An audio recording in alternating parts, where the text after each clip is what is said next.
저는 남원 서문교회 김화령 형제라고 합니다. 원래 3교시를 담당을 했었는데 2교시로 좀 땡겨서 하자고 하셔가지고 제가 먼저 나오게 됐습니다.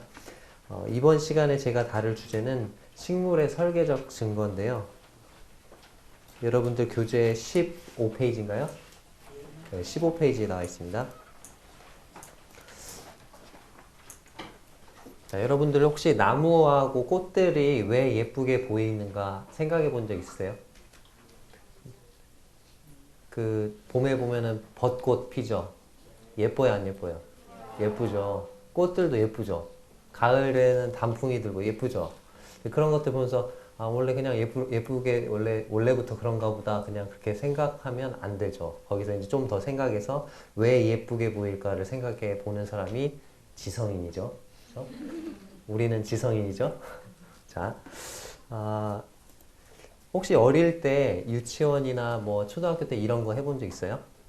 뭐 나머지 부분 그리기 뭐 이런 거. 자, 이게 지금 기린인데 나머지 부분 어떻게 그리면 될까요? 네, 똑같이 그리면 되겠죠. 오른쪽하고 비슷하게 그리면 되겠죠. 아마 이런 것도 해봤을 거예요. 그죠? 종이 절반에다가 물감을 막 칠해놓고 그것을 어떻게 해요? 반으로 탁 접으면 이쪽에도 어때요? 똑같은 모양이 박히는 거죠. 왜 우리가 유치원, 초등학교 때 이런 활동을 했을까? 이런 것들을 통해서 우리 주위의 자연에 자연 속에 들어있는 대칭 구조에 대해서 공부를 한 거예요. 자, 보니까 여기 호접란이라는 꽃이 있는데 여기 선을 제가 하나 그어보면 이렇게 선을 그어봤을 때 왼쪽과 오른쪽이 어때요? 똑같죠? 이렇게 왼쪽과 오른쪽이 똑같다. 그래서 우리 막 유치원 때 무엇이 똑같을까 뭐 그런 노래 불러왔죠. 네, 그런 걸 통해서 대칭이라는 구조를 쉽게 배운 거예요. 자, 우리가 이번 시간에 살펴볼 세 가지 구조를 살펴볼 건데 첫 번째 구조는 방금 제가 말씀드린 대칭 구조. 자, 그리고 두 번째 구조가 있어요. 하나님이 정말 많이 사용하신 구조. 대칭 구조. 그 다음 두 번째는 예습 복습을 철저히 하는 사람들이 지성인이에요. 자, 프랙탈 구조예요. 프랙탈 구조. 그 다음에 세 번째는 뭘까요? 피보나치 수열과 황금비. 자, 피보나치 수열과 황금비를 하나님 정말 좋아하시는 것 같아요. 이 세 가지 구조를 살펴볼 거예요. 자, 먼저 우린 지금 대칭 구조를 공부하고 있는 거예요. 자, 여기 보니까 장미꽃의 별 모양 꽃받침 여기를 선을 쫙 그어봤더니 어떻게 되어 있어요? 이렇게 좌우 대칭이라는 거 알 수 있죠? 자, 얘네들만 그런가 봤더니 꽃잎들이 대부분 어때요? 네, 대칭 구조로 되어 있다는 거예요. 꽃잎만 그런가 봤더니 나뭇잎도 대칭이다라는 거예요. 자, 여기 보니까 첫 번째 거 보니까 전체적으로도 좌우가 대칭일 뿐만 아니라 나뭇잎 자체도 어때요? 좌우가 대칭이라는 거죠. 왜 우리가 단풍잎이 예쁜지 아시겠어요, 이제? 단풍잎이 왜 예뻐요? 네, 대칭 구조이기 때문에. 자, 대칭 구조는 우리에게 어떤 그런 기분을 들게 하죠? 그래요. 역시 예습을 잘 하시는 분, 예습 복습을 철저히 그 우등생들한테 너 어떻게 이렇게 시험 잘 봐? 그러면 예습 복습을 철저히 했어. 이렇게 얘기하죠. 자, 예습을 철저히 하신 분 같아요. 자, 안정감과 균형감을 줘요. 그죠? 조화로운 어떤 그런 것들을 주기 때문에 대칭이 되었을 때 우리가 안정감을 느끼고 또 균형감을 느끼고 아름답다고 느끼는 거예요. 자, 이렇게 나뭇잎과 꽃잎을 살펴봤는데 얘네들만 대칭이냐? 보니까 다른 생물들도 대칭이에요. 얘 보세요. 나비죠? 나비 지금 무늬를 보세요. 아무렇게나 찍어 놓은 것 같아요, 점을? 아니죠? 점이 찍힌 바로 이쪽 부분에 보면 점이 비슷한데 다 찍혀 있죠? 그래요, 안 그래요? 그렇기 때문에 우리가 저 나비를 보고 예쁘다고 하는 거예요. 그죠? 이 나비는 어때요? 이 나비도 정말 예쁘죠. 아무렇게나 그냥 그려진 게 아니죠. 그죠? 자, 얼룩말 무늬도요. 대충 그려놓은 게 아니에요. 보면은 자세히 들여다보면 얼룩말 무늬도 어때요? 대칭이에요. 대칭. 얘보다 더 심한 애가 있어. 와, 얘는 어떻게 할 수가 없어. 얘는 호랑이 멋있어요? 안 멋있어요? 멋있잖아요. 검은 털이 박힌 그 자리 바로 이쪽에 검은 털이 있어요. 그죠? 흰 털이 있는 곳에 이쪽에 또 흰 털이 있고. 진짜 멋있죠. 근데 동식물만 그런 게 아니더라고요. 보니까. 여러분 손을 펴보세요. 이렇게. 자, 왼쪽과 오른쪽. 왼손과 오른손이 어떻습니까? 대칭이죠? 만약에 오른손이 왼손보다 2배 정도 크다. 병원에 가셔야 돼. 자, 여러분들 미술학원에 가면 얼굴 그리기 이런 거 시작하잖아요. 그죠? 그런 거 배우는데 가면은 얼굴을 그리기 전에 맨 먼저 하는 게 있어요. 뭐부터 하죠? 네, 선을 그려요. 선을. 선을 딱 그리고 그 다음에 눈이 이쪽에다 여기 선에서 이만큼 그렸다 그러면 이쪽도 어때? 그 선만큼 떨어진 만큼에다가 또 눈을 그려놓죠. 그런 식으로 그 얼굴 그리는 연습을 하죠. 왜? 우리 얼굴이 대칭이니까. 그래서 이 대칭 구조가 너무나 잘 떨어지는 그 비율로 되어 있는 사람을 뭐라 그래요? 네, 조각남이다. 뭐, 조각미녀다. 뭐 그런 얘기를 하죠. 그래 안 그래요? 그렇죠? 자, 옆 사람 보면서 너는 조각남이야. 조각미녀야. 지금 얘기해 주세요. 시작. 네, 별로 수긍이 안 돼요? 자, 사람들이 이렇게 동식물과 우리 몸, 신체 구조를 보면서 대칭 구조를 정말 많이 돼 있구나. 하나님 대칭 구조 좋아하시는구나. 이걸 깨달았나 봐요. 그래서 그것을 가지고 이제 뭘 해요? 자, 인도에 가면 꼭 가야 되는 곳이 있어요. 뭐예요? 타지마할 궁전. 타지마할이라는 왕비를 위해서 왕이 이 궁전 짓다가 망했대, 인도가. 근데 이 궁전 보니까 아름다워요, 안 아름다워요? 왜 아름다울까요? 예. 저기 모범생 있네요. 모범생은 질문에 답도 잘해요. 자, 인도 타지마할 궁전 보니까 완벽한 대칭 구조죠. 예, 나무가 심겨진 그 자리에 바로 그렇게 있잖아요. 그죠? 대칭 구조. 건물들을 지을 때 사람들이 어떻게 지어요? 대칭 구조를 이렇게 많이 짓는다는 거예요. 자, 그럼 여기서 질문을 던져드리겠습니다. 자, 진화론에 따르면 만약에 진화됐다면 꽃이 대칭일 필요가 있어요, 없어요? 꽃이 어느 날 이렇게 막, 야, 우리 너무 못생긴 것 같아. 좀 대칭으로 한번 아름다워지자. 이제 먹고 사는 문제 해결됐잖아? 그러면서 꽃이 막 우리 대칭 구조가 되는 거야. 그러면서 대칭 구조로 만들자. 우리 스스로를 막 해가지고 그렇게 했을까요? 아니면 하나님께서 대칭 구조로 그렇게 디자인하셨을까요? 어떤 게 합리적인 생각이냐는 거예요. 어떤 것이 합리적인 결론이냐는 거죠.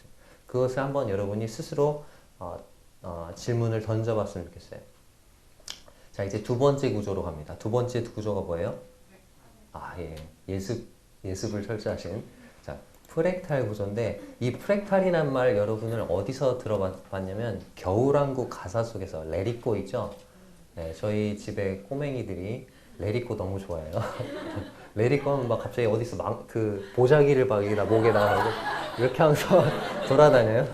자, 이 레리꼬 속에 나오는 이 프랙탈이라는 말을 잠깐 보여드리겠습니다.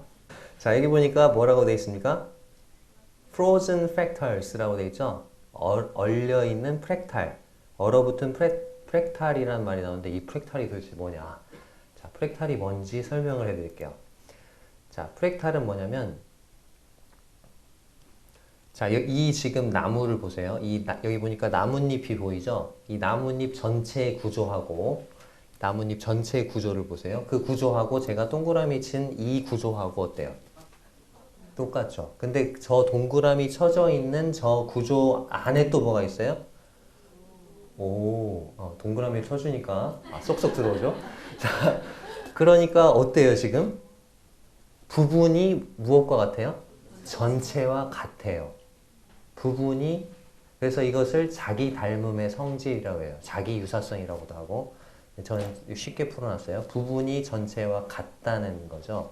그게 근데 어때요? 그 똑같은 부분이 계속해서 어때요? 계속해서 반복이 된다는 거예요. 그래서 아주 효율적이죠. 그냥 단순한 구조인데 그것을 어떻게 해요? 점점 커지거나 점점 작아지면서 계속 무한반복을 시키면 근데 그게 어떻다? 보기에 아름답더라는 거예요. 그게 바로 무슨 구조? 프랙탈 구조. 여러분들 방금 너무나 어려운 그 개념을 아주 쉽게 공부한 거예요. 자, 프랙탈 구조 한번 살펴볼게요.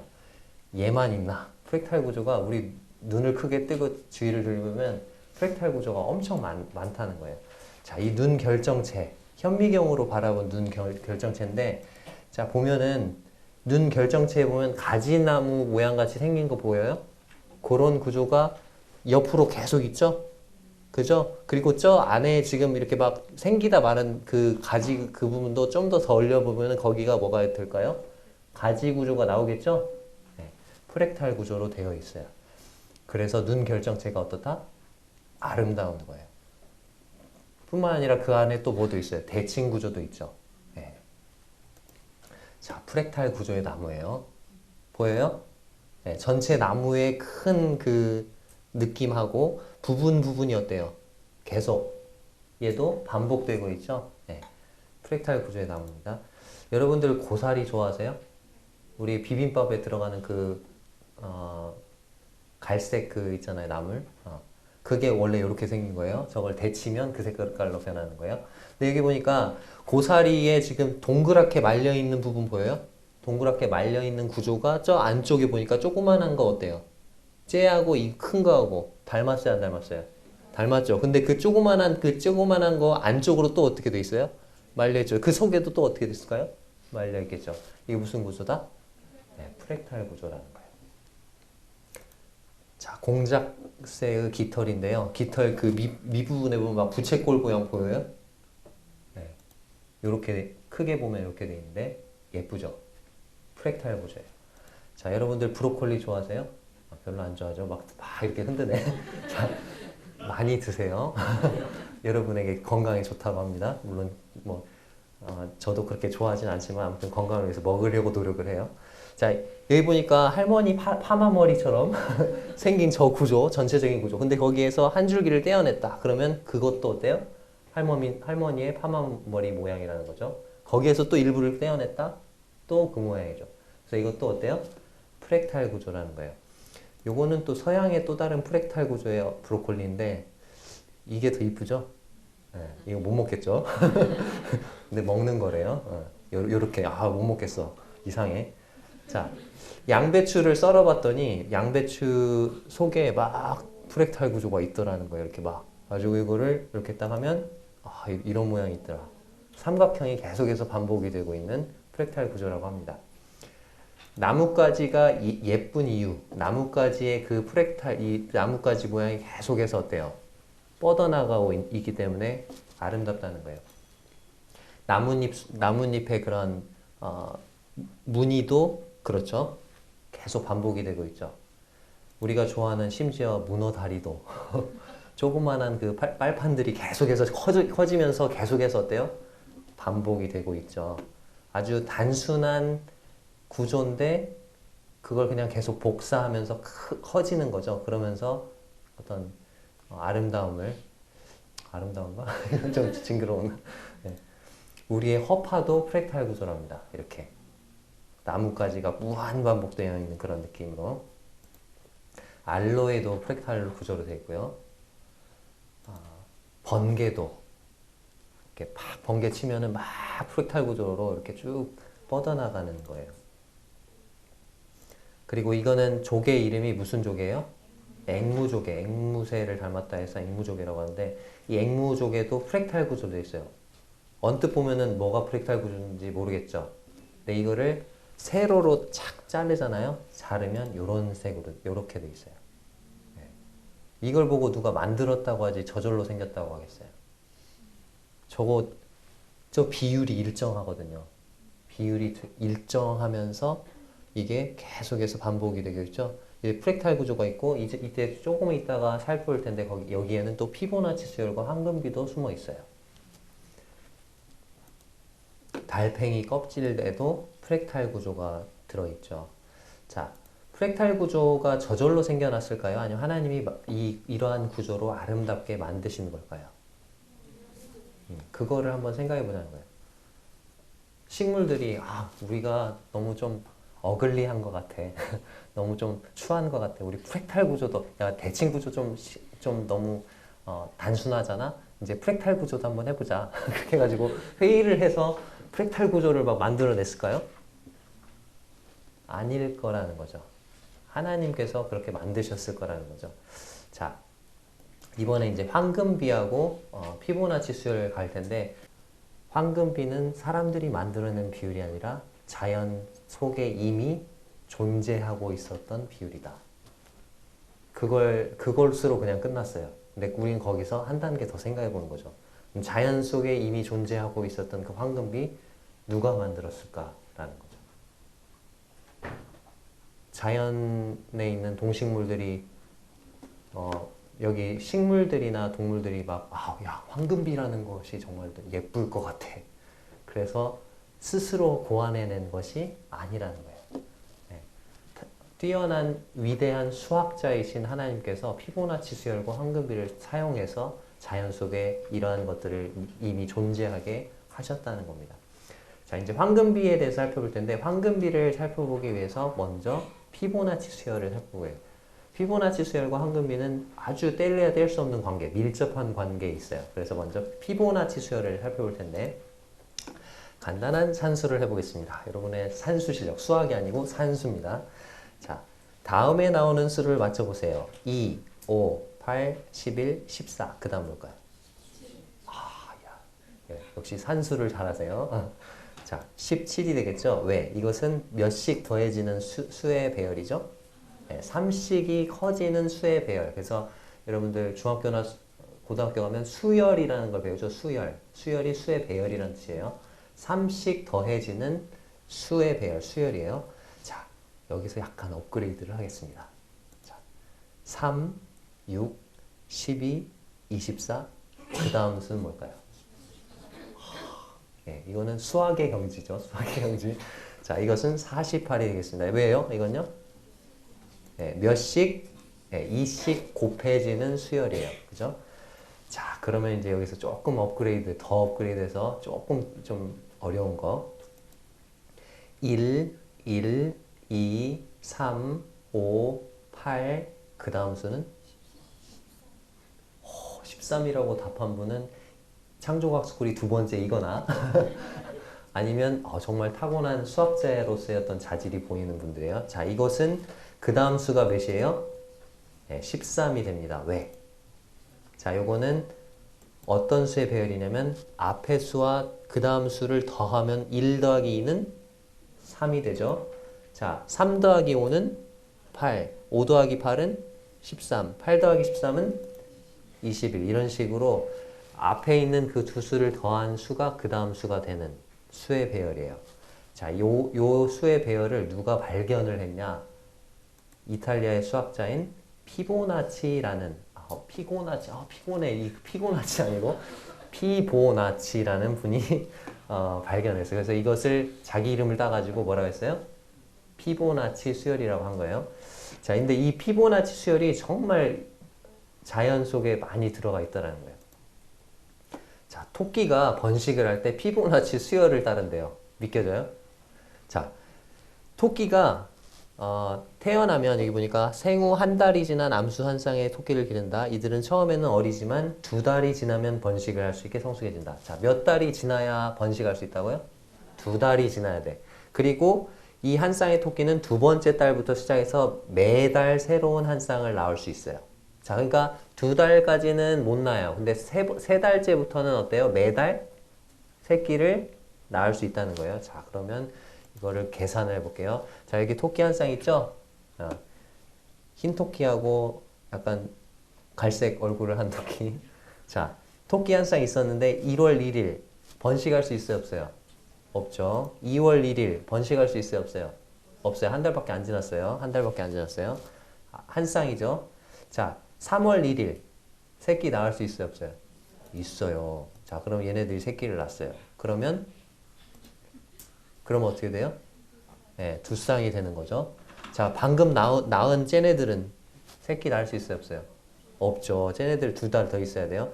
자, 얘네들 맨 첫 번째 쌍은 그 다음 달에도 낳을 수 있다 없다? 있죠. 낳을 수 있어요. 근데 여기 지금 쟤네들은 아직 못 낳죠. 그럼 몇 쌍이에요? 3쌍이죠. 자, 5월 1일이 됐어요. 첫 번째 쌍은 어때요? 새끼를 또 낳을 수 있고 두 번째 쌍은 얘네들도 2달이 지났기 때문에 낳을 수가 있죠. 그 다음 세 번째 쌍은 못 낳아요. 얘네 1달밖에 안 됐어요. 얘네 금방 나왔고 그러면 여기 있는 수가 뭐다? 1, 1, 2, 3, 5 이게 무슨 수죠? 네, 피보나치의 수다라는 거예요. 피보나치 수로 번식을 하더라는 거예요. 신기하죠? 토끼들이 회의를 했을까요? 야, 우리는 피보나치 수열로 번식을 해야 돼. 아니라는 거죠. 생각을 좀 해보면 쉬운 결론에 도달할 수 있어요. 자, 꽃잎의 디자인을 봤더니 꽃잎이 아무렇게나 아무 숫자로나 되어 있지 않고 대부분 뭘로 되어 있다? 피보나치 수로 되어 있다는 거예요. 자, 첫 번째 꽃잎 몇 장? 제가 물어보는 건 거의 질문 답이 여기 있어요. 첫 번째 꽃잎은 3장, 두 번째 꽃잎은 5장, 무궁화가 5장이네요. 그 다음 꽃잎은 8장. 그 밑에 것들은 안 세봐도 21장이라는 거. 자, 얘는 몇 장? 처음 거 1장, 그 다음 2장, 그 다음 3장, 그 다음 찍으셔야지 대충 13이죠. 그죠? 13장으로 돼 있다는 거예요. 대부분의 식물이 뭘로 돼 있다고요? 피보나치 수로 꽃잎을 가지고 있다. 이게 우연일까요? 야, 우리는 꽃잎을 피보나치 수로 가져야 돼. 아니라는 거예요. 이거는 옥타브잖아요. 옥타브. 피아노 도에서 도까지 건반 수가 몇 개예요? 흰 건반, 검은 건반 다 합쳐서 13개인데 거기에 반음이 있죠? 이게 뭐예요? 몇 개예요? 건반이? 5개. 그 다음 8개. 이것도 무슨 수? 피보나치 수. 이것도 한번 연구해 볼 만한 주제예요. 지금 우리는 식물을 다루기 때문에 넘어가겠습니다. 자, 나뭇가지도 어떻게 되어 있냐면 나뭇가지가 그냥 아무렇게나 자라는 것 같죠? 새로운 나뭇가지가 자라기 시작하면 2마디가 자란 후에 새로운 마디들이 계속 뻗어나가요. 자, 여기 왼쪽에 있는 나뭇가지 보세요. 자, 원줄기가 오른쪽으로 가는 것 같죠? 좀 두꺼우니까. 근데 새로운 가지가 자랐어요. 그럼 몇 마디가 자랐죠? 1마디, 2마디 자란 다음에 계속해서 새로운 마디들이 나오죠? 새로운 나뭇가지가. 그런 식으로 여기도 가보니까 그렇게 가서 이제 여기 처음부터 계산을 해보니까 처음에는 원줄기 하나였죠. 그 다음엔 2개, 그 다음엔 3개, 5개, 8개 이런 식으로 해서 이 수가 무슨 수다? 네, 피보나치 수로 되어 있다는 거예요. 나뭇가지가 그냥 자라는 게 아니고 피보나치 수로 자라더라는 거예요. 자, 여기 보니까 뭐가 보여요? 이게 뭐죠? 네, 해바라기 맞습니다. 해바라기 지금 해바라기를 확대해서 보여드린 건데 해바라기를 딱 봤을 때 어떤 느낌이 들어요? 예뻐요, 안 예뻐요? 예쁘죠. 그리고 뭔가 있을 것 같죠. 네, 뭔가 약간 막 그 배열이랑 이런 게 뭔가 심상치 않아 보이죠. 자, 그 비밀을 좀 알려드릴게요.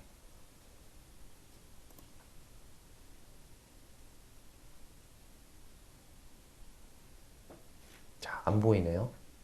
이거 나오는구나. 자, 여기 보니까 지금 이 해바라기 씨앗이 이중 나선 구조로 되어 있는데 왼쪽으로 되어 있는 이 나선 있죠. 나선을 이렇게 색칠을 해가면서 수를 쭉 세봤더니 이쪽이 몇 개?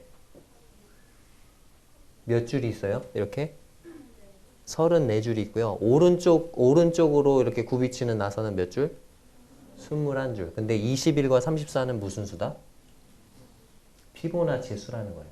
그러니까 여러분들 가다가 해바라기 있잖아요. 그러면 해바라기 이렇게 오른쪽으로는 파란색을 색칠을 하시고 왼쪽으로는 빨간색을 색칠해가지고 세보세요. 분명히 저 수가 나옵니다. 34, 21. 저것은 피보나치의 수입니다. 해바라기만 그런가 봤더니 지금 여기 보니까 솔방울 있죠. 솔방울 딱 보면은 예뻐요, 안 예뻐요? 예쁘잖아요. 그 솔방울도 보니까 이게 이중 나선 구조로 되어 있는데 오른쪽으로 굽이치는 게 몇 줄? 8줄. 왼쪽으로 굽이치는 게 몇 줄? 13줄. 해바라기보다는 수가 적지만 8과 13은 무슨 수? 피보나치의 수라는 거예요. 데이지도 그렇고요. 자, 그러면 왜 피보나치 수열 이 황금비의 구조인가? 자, 이중 나선 구조로 돼 있을 때 가장 작은 공간에 가장 많은 씨앗이 들어갈 수가 있다는 거예요. 그리고 그렇게 촘촘히 박혀 있어야 비바람에도 잘 어때요? 견딘다는 거예요. 그 씨앗들이 막 떨어져 버리지 않고. 만약에 한 줄로만 돼 있다. 한쪽 오른쪽으로만 이렇게 돼 있다. 그러면 바깥으로 갈수록 어때요? 틈이 많이 벌어지죠? 씨앗이 촘촘히 박힐 수 있어요? 없어요? 없다는 거예요. 그리고 이 이중나선 구조가 그러니까 가장 적은 공간에 가장 많은 씨앗이 들어갈 수 있는 구조일 뿐만 아니라 또 이 이중나선 구조 아까 34, 21줄 이렇게 돼 있었잖아요. 그죠? 그것을 도형처럼 그림으로 그려봤어요. 저기 보여요? 예뻐요? 안 예뻐요? 예쁘잖아요. 우리 막 그 수학 시간이나 뭐 이런 때 막 저런 거 하잖아요. 선 막 그려가지고 이쁘게. 예뻐요? 안 예뻐요? 예쁘다는 거예요.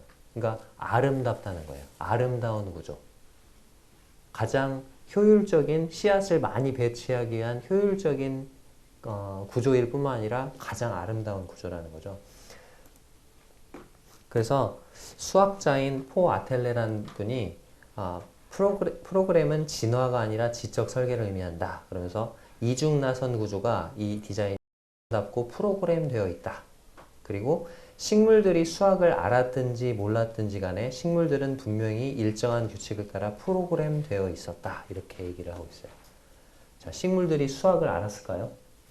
네, 식물들이 수학을 아는 게 아니라 위대한 수학자이신 하나님께서 이와 같은 수학적인 규칙들을 그 식물들 속에다 넣어주신 거겠죠. 자, 아까 우리 영상을 봤었는데 가장 안정감 있고 보기 좋은 사각형이 뭘까요? 가나다라마? 네, 마죠. 그래서 이 사각형을, 저게 뭐냐면, 아까 황금 사각형이죠. 황금비를 이용해서 만든 사각형을 황금 사각형이라고 하는데, 이 황금 사각형을 가지고 우리가 책도 만들고, 또 명함도 만들고, 여기처럼 신용카드도 만들고 하는 거예요. 우리 집에 가면 TV 있죠? TV 딱 보면 TV가 뭐예요? 황금비로 돼 있다는 거예요.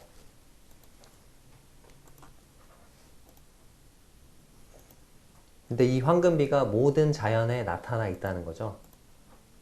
이런 식으로.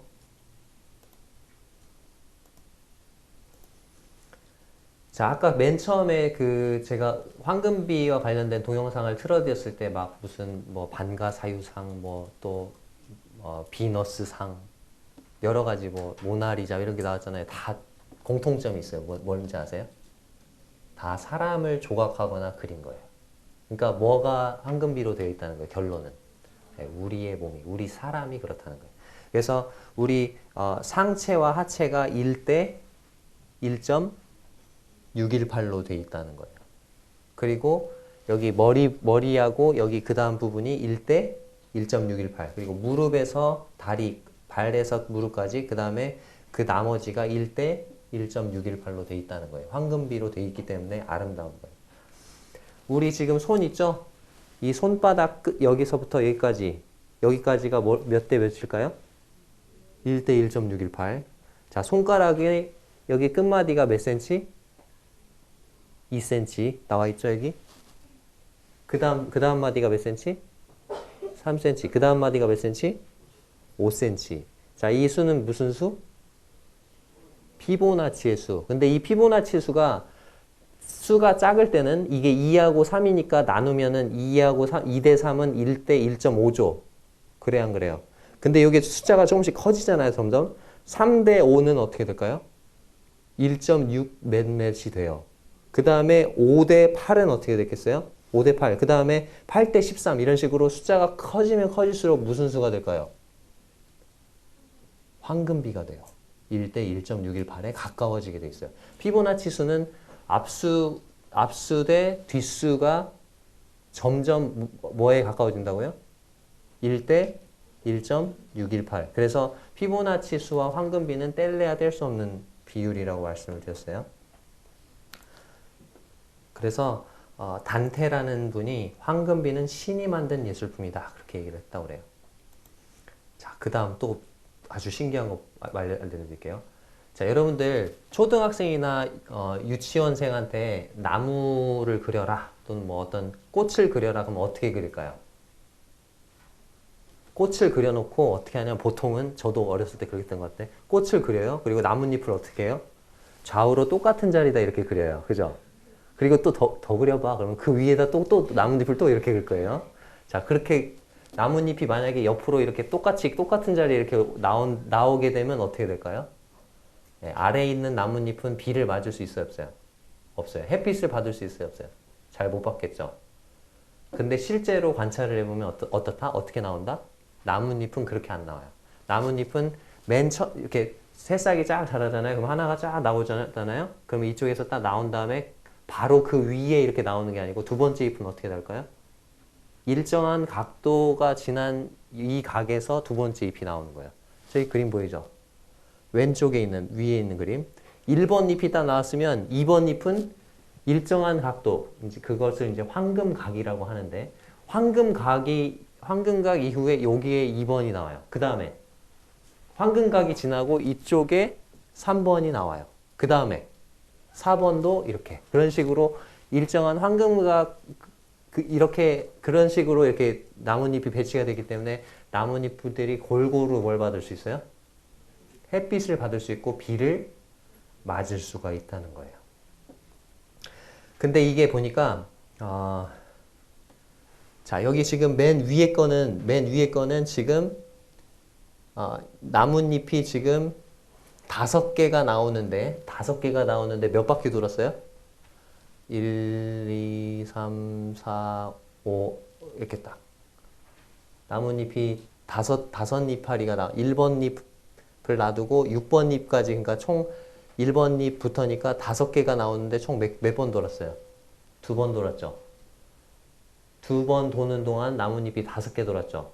이렇게 나오는 게 대표적으로 사과가 그래요. 사과. 그리고 4월 달에 꽃이 피는 아주 예쁜 뭐예요? 벚꽃. 벚꽃이 그렇게 나와요. 근데 그 밑에 거를 보세요. 밑에 거는 뭐예요? 1번, 그 다음에 2번, 3번, 4번, 5번, 6번, 7번, 8번, 9번 이렇게 되죠. 그래서 1번부터 9번까지 그러니까 8개의 잎이 나온 동안 총 몇 번 돌았어요? 3바퀴가 돌았어요. 3바퀴 도는 동안 8개의 잎이 나오는 나무가 뭘까요? 아까 사과가 했죠. 사과랑 가장 그 맞수 있잖아. 배. 그죠? 그리고 장미꽃. 이런 것들이 3번 돌 때 8개의 잎이 나와요. 근데 이게 아까 무슨 각을 따라서 그렇게 나온다고 했죠? 황금각. 황금각을 어떻게 만드냐면 이렇게. 아까는 지금 1대 1.618을 가지고 뭘 만들었어요? 사각형을 만들었죠. 근데 그걸 가지고 이번에 뭘 만든다? 원을 만들어요. 원을 만들었을 때 나오는 각도가 뭐다? 황금각인데 이 황금각이 약 몇 도다? 137.5도가 된다는 거예요. 137.5도. 이해되셨죠?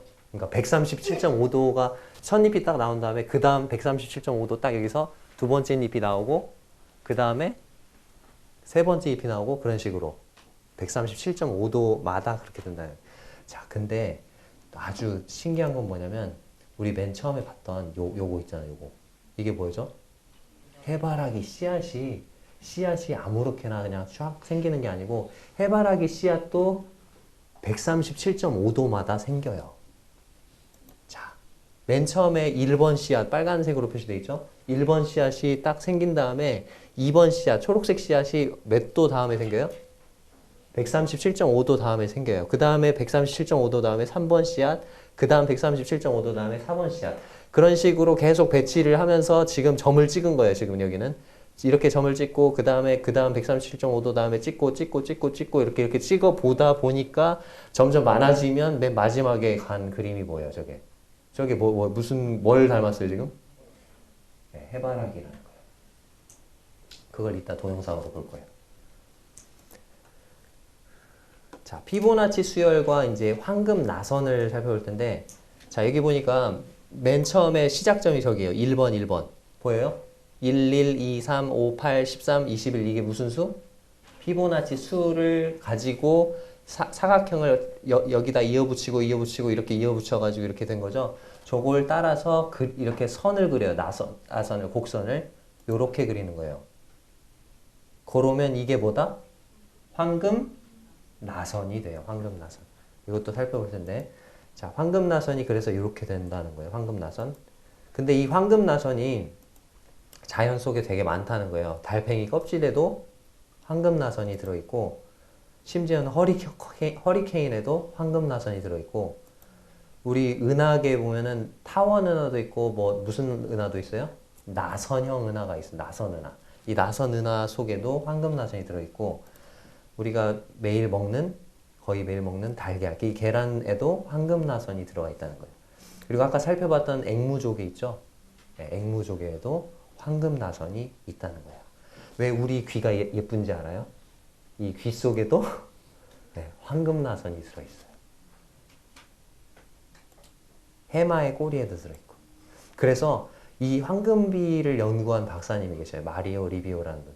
이분이 책을 썼는데 책 이름이 Is God a Mathematician? 이렇게 돼 있죠. 하나님은 수학자이신가? 정말 보니까 연구를 해보니까 하나님이 정말 수학자이신 거야. 자연 속에 정말 많은 수학적인 법칙들을 넣어두신 거죠. 그래서 이렇게 써놨어요. 자연은 황금 나선을 너무나 좋아한다. 앵무조개에서부터 허리케인, 나선 은하에 이르기까지 자연 현상 속에서 황금 나선은 쉽게 발견된다. 때때로 앵무조개의 경우에서처럼 그것들은 성장해가면서 생겨나는 자연스러운 무늬이다. 그리고 그 무늬 전체에 걸쳐 나타나는 황금 비율은 피보나치 수열과 밀접한 관련이 있다. 아인슈타인 유명하죠? 이 아인슈타인도 이렇게 얘기를 했대요. 나는 하나님이 없다고 말하는 사람을 불쌍하게 여긴다. 과학을 진지하게 탐구하는 모든 사람들은 우주의 법칙 안에 하나님의 영이 존재한다는 것을 확신하게 된다. 그렇게 얘기를 했다고 그래요. 자, 동영상 하나 보겠습니다. 아까 넣어드렸던 그 동영상 보여주세요.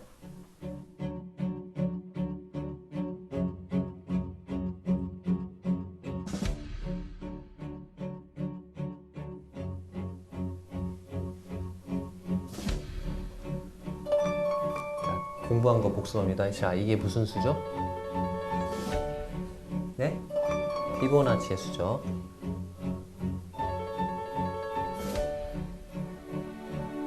자, 이거 이제 뭐 그리는 것 같아요? 네? 네, 황금 나선 그리는 거예요.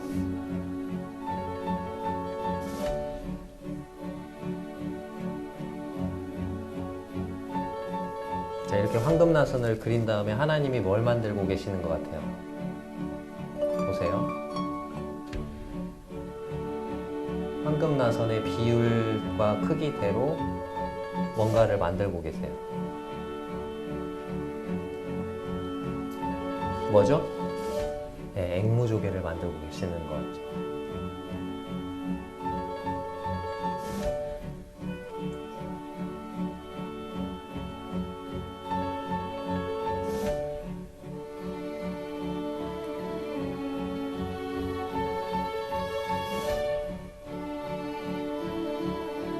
진화론에서는 앵무조개 같은 건 아주 하등한 동물이라고 하죠. 그 아니라는 거예요. 하나님의 작품이죠. 자, 여기에 나오는 이 비율은 뭐다? 황금비죠? 몇 대 몇? 1대 1.618. 자, 저 각은 무슨 각? 황금각을 이용해서 이제 자, 해바라기 씨앗을 만드는 모습을 보여드리는 거예요.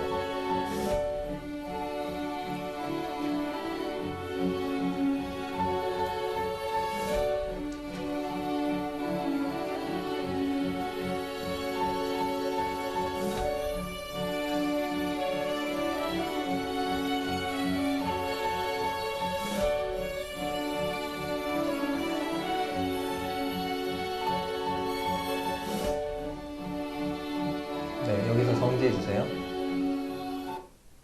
네. 자, 해바라기를 볼 때 이제 그냥 해를 바라는 해바라기구나 그냥 지나가지 마시고 뭘 보셔야 돼요? 해바라기를 보면 두 가지 생각하셔야 돼요. 실습을 두 가지를 할 수가 있어. 하나는 뭐예요? 이중 나선 구조. 21, 34가 있는지 선을 나중에 한번 그려서 세보세요. 진짜 맞나? 맞을 거예요. 그 다음에 또 생각해 볼 거 뭐예요? 여기에 지금 황금 각대로 씨앗이 배열이 돼 있구나. 그걸 여러분들 생각하셔야 된다는 거예요. 하나님께서 어떤 식물을 우리가 볼 때는 그냥 이름도 없는 들풀과 같은 그런 식물들인데 그 식물 하나하나를 만드시는데도 하나님의 오묘한 섭리와 그 솜씨가 그 안에 들어가 있다는 거예요. 그죠? 자, 여기 보니까 어떤 사람이 팔짱을 끼고 하나님, 당신이 계시다면 증거를 보여주세요. 그래서 해가 지고 달이 뜨고 다시 해가 뜨죠. 아, 기다리고 있습니다. 증거를 보여주세요. 막 그러고 있죠. 근데 이 사람 바로 앞에 지금 수많은 뭐가 있어요. 지금 보니까. 수풀이 있죠. 나무가 있고. 이 사람이 이 팔짱을 풀고 조금만 더 한 발짝 다가가가지고 거기 눈앞에 있는 꽃을 바라본다면 혹시 해바라기 있다면 해바라기를 좀 들여다보고 관찰을 좀 주의 깊게 한다면 누구를 발견할 수 있을까요? 네, 그와 같은 멋진 작품을 만드신 하나님을 발견할 수 있을 거예요. 자, 로마서 1장 20절 같이 읽겠습니다. 시작. 창세로부터 그의 보이지 아니하는 것들 곧 그의 영원하신 능력과 신성이 그가 만드신 만물에 분명히 보여 알려졌나니 그러므로 그들이 핑계하지 못할지니라. 하나님의 영원하신 능력과 신성, 하나님의 성품이 그 만드신 만물에 분명히 보여 알려졌다고. 그래서 사람들이 하나님은 없다. 그렇게 핑계댈 수 없다고 말씀하고 있어요. 자, 마지막으로 이 성경 구절 같이 읽고 마치겠습니다. 시작. 여호와여 주께서 하신 일이 어찌 그리 많은지요. 주께서 지혜로 그들을 다 지으셨으니 주께서 지으신 것들이 땅에 가득하니이다. 자, 여기 보니까 두 가지 단어가 떠오르네요. 어찌 그리 많은지요. 또 땅에 가득하니이다. 지금 우리 두 번째 시간인데 두 번째 시간에만도 좀 많이 본 것 같죠? 근데 이제 시작에 불과해요. 아직도 엄청난 하나님이 하신 일들이 어찌 그리 많은지 이거를 창조과학 스쿨에서 다 다뤄줄 수가 없어요. 그래서 우리가 지금 시리즈로 10년째 하고 있는 거예요. 더 할 수 있을 거야, 아마. 우리가 공부만 더 한다면, 연구를 더 한다면. 무궁무진하게 하나님께서 만드신 것들 살펴보고 관찰하면 얼마나 하나님의 그 솜씨가 놀라운지를 우리가 알게 된다는 거죠. 기도하고 이 시간 마치겠습니다.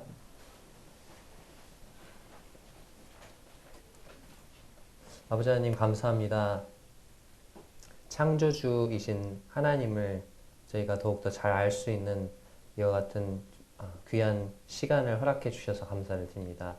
하나님께서 하신 일이 어찌 그리 많은지, 하나님께서 지으신 것들이 온 땅에 어찌 그리 가득한지 참 저희 눈을 들어서 볼 수 있도록 인도해 주신 것을 인해서 감사를 드립니다.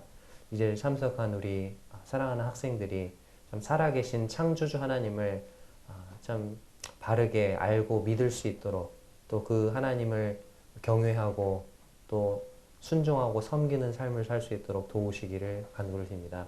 계속되는 강의 가운데 함께 해주시길 원하옵고 모든 것을 주 예수님의 이름으로 감사하며 기도를 드립니다. 아멘. 수고하셨습니다.